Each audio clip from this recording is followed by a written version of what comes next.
Today, I'm bringing another tutorial to you guys, and this one's gonna be about the Diamondback.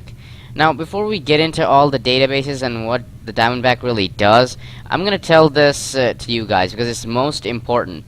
The Diamondback is the most evilest weapon in TF2 for spy.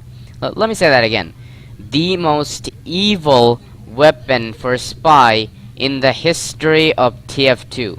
Literally. This weapon is so evil that not only that it is feared by almost every single class in the game, but it's also very destructive. Other than the Raging Pyros, I mean the Raging Pyros don't have too much effect, but still, they are dangerous, and they do not fear this weapon that much, but still, it fears mostly because it gives crits, literally. It does give you crits.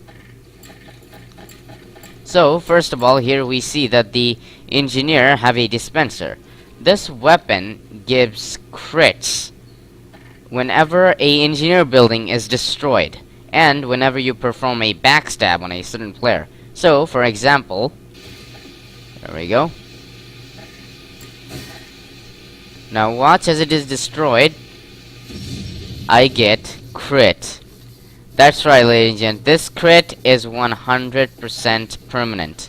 Unless you decide to take your shot, this is a permanent shot of the Diamondback. Now, keep in mind that no matter how far your target is, you are always going to do 102 damage to a person with this crit shot, no matter how far you are. Sorry about shooting you though, Duck. So Duck is joining us today in this tutorial. And he has a sentry placed for us up ahead to destroy, so we can gain some of our crits. Now this can be worked at any type of building, such as sentry guns, dispensers, or any type of a gun. Now just let it be destroyed, and boom, crits. I never seen an engineer getting happy when his sentry guns are destroyed, lol. That is the best engineer I've seen. Moving on.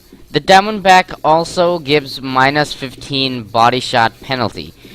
Means this will have a very low penalty on, well, you know, stuff. Now, the crit can also be obtained if you backstab someone, meaning the engineer. So, for example, if I backstab him, as you can see, the crits are 2.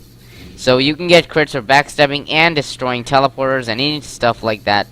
You can just get it. This weapon is so much evil that even the destructive other spies throughout the world even fears it. One shot, literally one shot, and your enemy is at like 8 health or 12. And all it needs is just one pistol shot from any range to kill that person who is shot by your crits. Easily, a heavy can be took down easily by 4 crits. Yep, he's right about that. So what I need to show you guys, the last thing, is that this weapon is pretty destructive. And what else it can do is that the weapon itself is very dangerous. Not because you only get to have crits, but look at this. Look at the stats of this thing. On a second here. Just look at the stats. Gives 1 guaranteed critical for each building destroyed with separate attacks. It has only minus 15 damage penalty, and it gives no random crits. Look, come on. No random crits is a nerf? Seriously, that is not even a nerf. It is almost the opposite of the Ambassador. Because look at the Ambassador. He gives crits on headshot and has a minus 15 damage penalty, and it gives no random crits. The Ambassador has like critical carnage is effective by range. That's a nerf. But this weapon has not been nerfed at all. This is literally a beast. So basically you're walking with a gun, which is a beast, and it can kill people really instantly. I'm not even kidding about this weapon. This thing is pretty massive.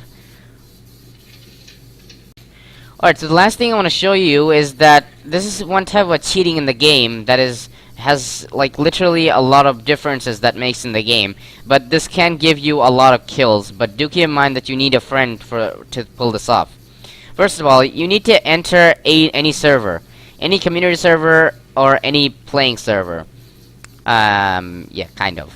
But that's not very important. What's important is that once the friend is inside the opposite enemy team, like you're on another team and your friend has to be on the other team.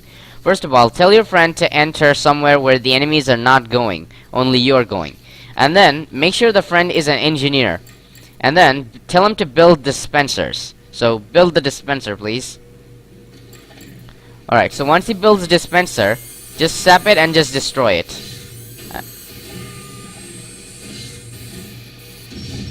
So as you can see, you're getting crits instantly. So keep your friend to keep building a dispenser. Okay, build the dispenser again, but don't hit it with your wrench. Alright. Boom. I get another crit.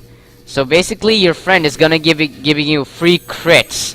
And what you can do with this is just appear with a sniper or a pyro from the back, or a medic from the behind, and just shoot at a dispenser and or just anyone. You can blow anyone's head off using this technique. This works very well when you're building teleporters, because teleporters also counts as a building. I recommend telling your friend to build a teleporter, since it is the most essential thing there is. As you can see, I already have got more than 13 crits. That is a beastly amount of crits I got.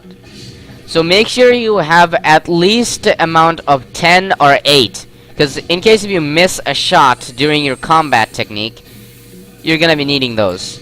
Okay, stop building. You can stop building now. Calm down. The engineer was on a building streak, lol. Okay, so here's how you should actually approach to a person with your crits. So build your sentry gun over here. Build your sentry gun, and just build just build a nest. So imagine that this is an enemy engineer, not your friend, and he's building a sentry gun and is defending the place. How do you encounter this kind of problem? Simple. With your 21 crits, you have nothing to fear. Just go over here. Just try to sap his sentry gun. You have crits, so what are you afraid of? Just blow his head off while he tries to repair his sentry gun. And kill him, because hey, if you miss a 2 or 3 shot, it doesn't matter. You have almost 20 crits. I mean, I recommend having 20 because 20 makes you like very invulnerable to any type of mistakes you make, such as like not having a good aim. Because when you not have a good aim, you might need to shoot a couple of fires, and your crits might screw that up at that chance. So yeah, having about a lot of crits is really, really helpful. Build some teleporters, by the way. So yeah, I believe building teleporters and dispensers can really ease up having crits for you. Absolutely you, and for any of your other friends who are willing to try this technique with you. I hope you like this, and I'll be seeing you guys in my next future video. A lot of thanks to Doug for helping me out. He's a really great friend. I feel sad for him because he got scammed today with a loser friend of his who just scammed him for his items. So please pray for him that he may have those items back as soon as possible. And I will be very grateful if you think of that for my friend. Anyways, I'll be seeing you guys in my next future video. Bye!